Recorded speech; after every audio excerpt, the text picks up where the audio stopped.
How many times have you been told by a fitness influencer that the only thing that matters when it comes to losing weight is calories in, calories out? It doesn't matter what you eat as long as you count calories, track your macros, weigh your food, and make sure that you're in a calorie deficit to lose weight. Basically, burn more calories than you consume and you'll magically get results. I call bullshit. So in today's video, we're going to be talking all about why eating less, moving more doesn't work.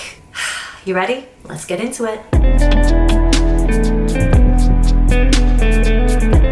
I am so sick of being told to just eat less and move more to lose stubborn belly fat. And while technically this is textbook correct, it's such a narrow-minded, generalist, reductionist view that it just misses the bigger picture entirely. Because nuance matters. And the reality is that eat less, move more simply doesn't work for everyone. Any expert coach who swears by this one-size-fits-all approach or ridicules other people like me for daring to have a differing opinion on the matter is only showing you how dogmatic and narrow-minded they really are. How patronizing is it when you've been smashing your HIIT sessions every single day and eating all your boring salads just to be told by some roided up twat? Just eat less and move more. I mean, you must just be doing it wrong. Oh, thank you so much for the mansplain. I mean, I'm just a silly little woman who doesn't know what she's doing. How didn't I think of that?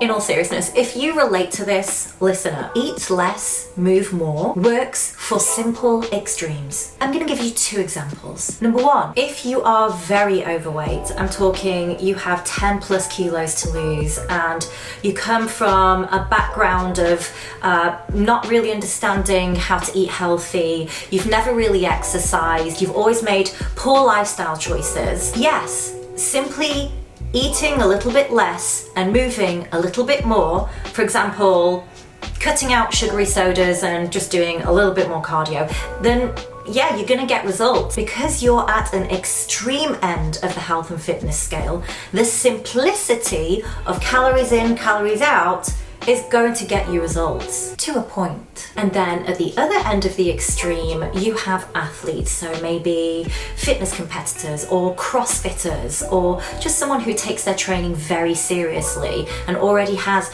a regimented training and diet protocol. For them, calorie counting with macro tracking and weighing the food and counting the calories is the extreme that they have to take to keep pushing the limit and breaking through plateaus to get results. But if you sit somewhere in the middle of that scale, especially if you're 30, 40 plus, maybe you've had kids, you've been through childbirth, and you're just an average woman who wants to look and feel her best, maybe you only need to lose 2 to 5 kilos and you just want to tone up, the eat less, move more approach is not relevant for you. How many of you over 30, 40 have come from a background of yo-yo dieting and you're scared to eat healthy fats and you're scared to eat red meat and you think that low calorie foods are the healthiest for you and you spend hours on the treadmill with no results? In a lot of cases, many of you aren't getting results because you're actually over exercising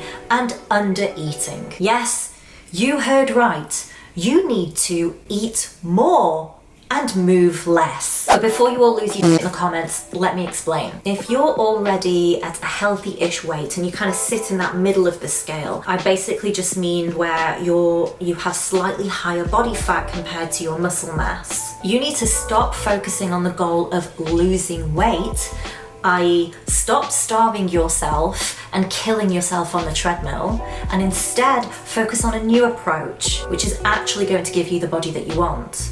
That is changing your body composition by building more muscle and becoming a natural fat burner. And there's nothing extreme about it. Here's 5 steps to achieve that. Number 1, eat real whole foods and ditch the processed crap. The main thing about this is that the quality of the food you eat actually determines how much you eat. It's how you self-regulate your appetite without having to count calories. It'll also help you get rid of cravings and keep your hormones happy. I'm talking about blood sugar regulation and insulin sensitivity, but that's for another video. Number 2, prioritize protein-rich foods at every meal sitting.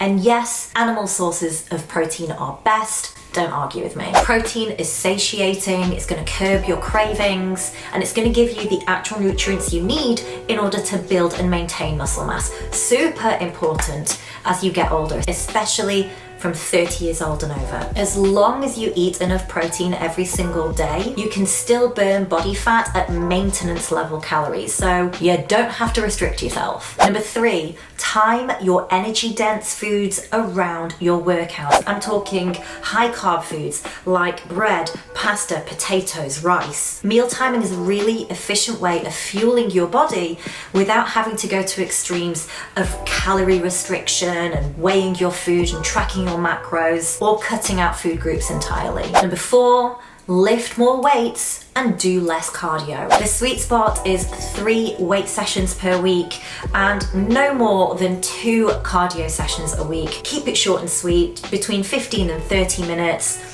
And you can do sprints or swimming or dance class, whatever you like. That is what's going to build more muscle, i.e. sculpt curves in all the right places, and then just throwing in some cardio for heart health. Because remember, exercise actually has very little to do with fat loss, because fat loss is a hormone thing, not just a calorie thing. And number 5, the most overlooked yet the most important, get 8 hours of quality sleep a night, as well as de-stressing. Yoga, meditation, breath work, and get into nature daily. Do those 5 things and watch how your body changes where the eat less, move more approach failed you in the past. If you found this video helpful, let me know in the comments below. Don't forget to like and subscribe, and I will catch you very soon in another video. Bye!